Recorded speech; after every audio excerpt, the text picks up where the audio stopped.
You probably would have heard the quote, "I have not yet begun to fight," from a movie.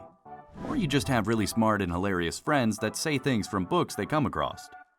Or you might just be interested in history and know about the legends of John Paul Jones. No, not the one that makes music. I mean the John Paul Jones. He was a courageous warlord, anti-colonial activist, and certainly a good quote man. Welcome to our YouTube channel today. We're looking at the life of Revolutionary War hero and founding father of the American Naval Force, John Paul Jones. Be sure to leave a like and subscribe to become part of our family. Now, it's time to go back in time to the 1700s. On the 6th of July, 1747, John Paul, without the Jones, was born in a small cottage in Arbigland, Scotland. His parents were not rich, as his father worked as a gardener to feed his family. John was fond of the sea, and at the early age of 13, he earned an apprenticeship with the British Merchant Marines. John's first notable voyage was his sail from Whitehaven in northern England in a ship called Friendship. He was under the control of Captain Benson during his voyage.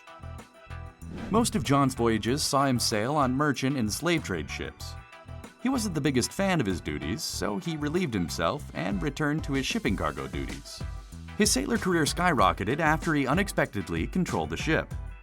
You see, John was on a ship in 1768 when the two captains died on board from yellow fever.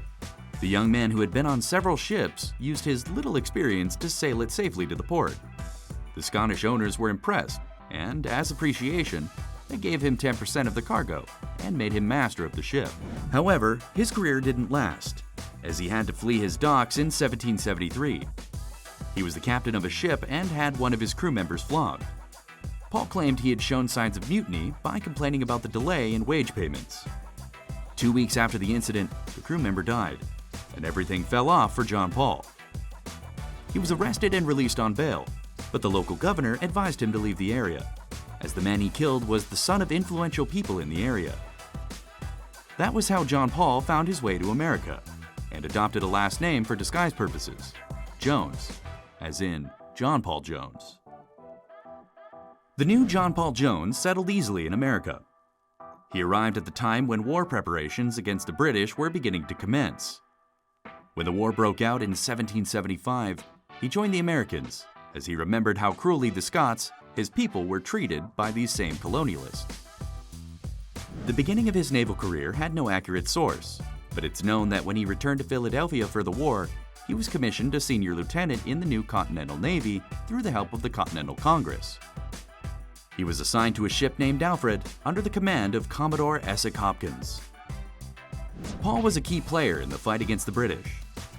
He attacked the ships and drove them off the American coast, and was well known for his performance in the Bahamas and against the British ship Glasgow on the return trip.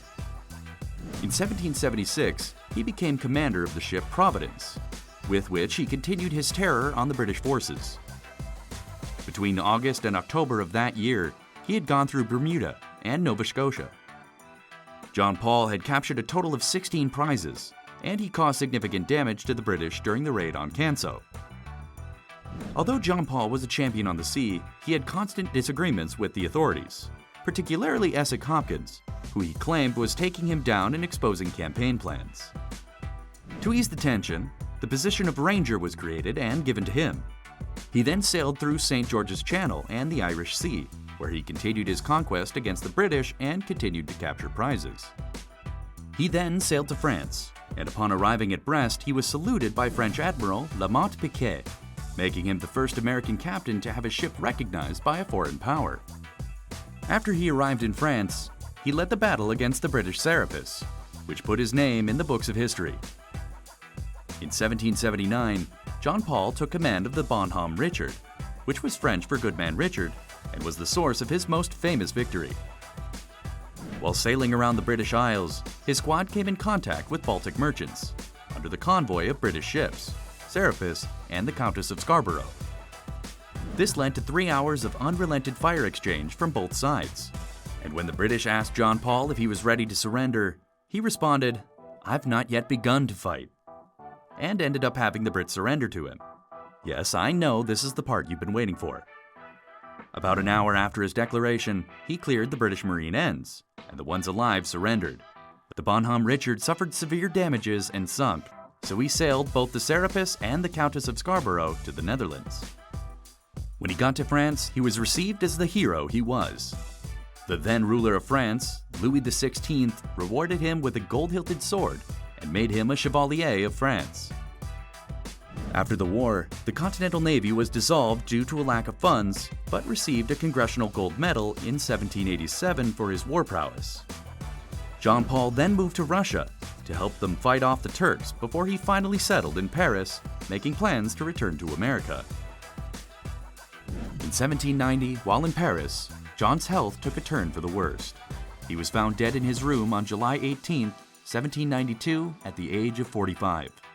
He was buried in France, but 100 years later, his remains were moved to the USA and were buried in Annapolis, Maryland, inside the chapel of the U.S. Naval Academy.